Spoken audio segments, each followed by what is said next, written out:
Have you ever stopped to think what would happen on The Walking Dead if Rick hadn't killed Shane? If Shane had survived and done the opposite there? Yeah, that's a big point that many people use it to ask since 2012 when the end of season 2 released. Let's explain how Shane would continue to lead the group, who would agree, who wouldn't, and how far he would be able to take the group. Would it last much longer, or the group would die early? In this video I will explain this, how it would happen, and if you wanna know, stay here and let's go. Hello everyone who watching this beautiful channel, my name is João Victor and I'm back to talk about the Walking Dead universe again. But now, let's talk about a theory, a supposition, a what if from the Walking Dead. In case you don't know, if you make a big change like that in the story, it can generate a ripple effect. Some character not dying changes a lot, a character dying changes a lot of things. So let's go. But before I start, don't forget to check the like in this video, it helps me a lot with the promotion, and also if you like more contents about the Walking Dead universe, don't forget to subscribe here. Also, thank you for your feedback in all my videos, and there we go.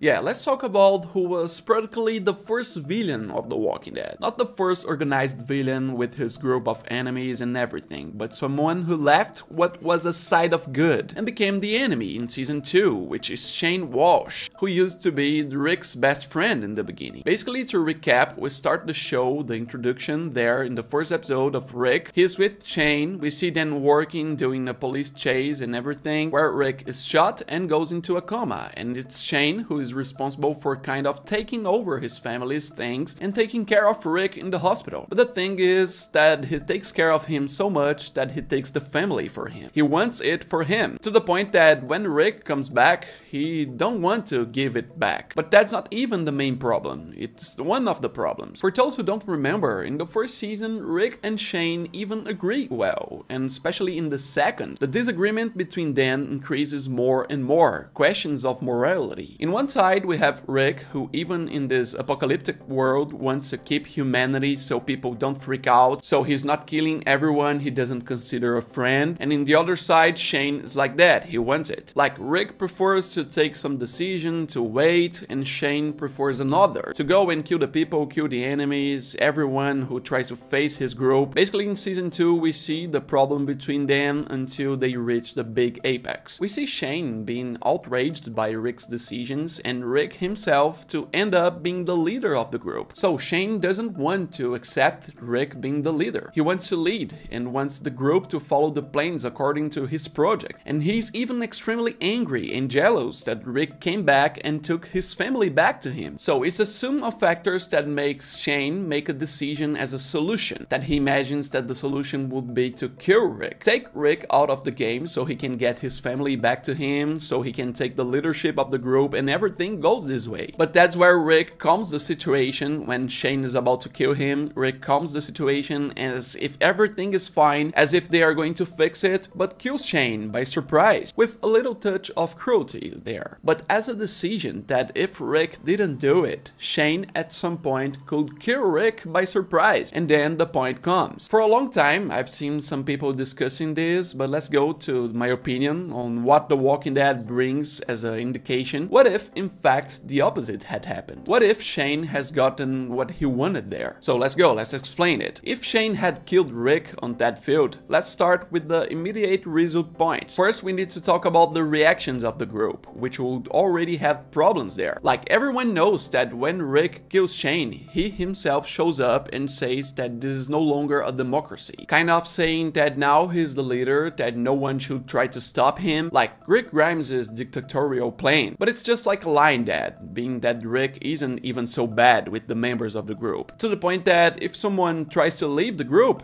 to Rick is everything okay, everything fine. Rick has never been like that, but he has this line with intensity there at the end of the second season. But the point is, no one questions him in that scene, because most support him. So Shane, after killing Rick, coming to the group and revealing that Rick died and trying to say this is no longer a democracy, even admitting that he had to kill, he wouldn't generate generate the same kind of reaction that Rick did. The first problem would be an instant division of the group, between the people who would support Shane's cause and the others who would totally oppose it. Some of them could sometimes even try to kill him right there. In the second season, there hadn't been so much time for Daryl to become Rick's brother, but he even had a greater empathy with Rick than with Shane. So with this revelation, he would probably be very angry. I don't know if he would try to kill Shane right away, but he would probably wouldn't support it. He wouldn't support this cause. And also, Herschel is another one who probably wouldn't be in much favor. Even though in the second season he was kind of wrong. He was thinking that the zombies he was arresting were actually sick and stuff. He was really crazy. But still Shane was the person who faced him and such, so he wouldn't agree. But then in the group we would have the other side. Some people who